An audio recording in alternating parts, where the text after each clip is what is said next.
Монгол улсын үндсэн хуульд төрөөс хүний эрх чөлөөг хангах үйс эдийн засаг, нийгэм, хууль зүйн болон бусад баталгааг бүрдүүлэх үүрэгтэй гэж заасан. Энэхүү үндсэн зарчмыг хэрэгжүүлэх зорилгоор 2000 оны 12 дугаар сарын 7-ны өдөр хүний эрхийн үндэсний комиссийн тухай хуулийг баталж 2001 онд анхны гишүүдэд томилсон юм.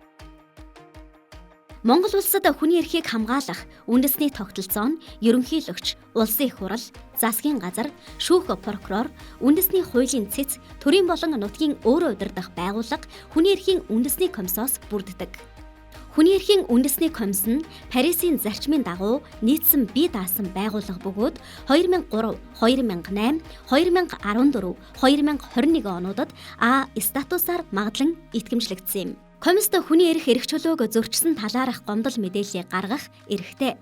Үүнд Монгол улсын иргэн, гадаадын иргэн, харьяалал нь тодорхойгүй гэх мэт ямар ч хүн гомдол мэдээлэл гаргах эрхтэй. Гомдлыг 30 хоногт шийдвэрлэдэг. 2021 оноос хүний эрх хамгаалагчийг хамгаалах тогтолцоог бий болгосноор АСТВ-д анхдагч болсон.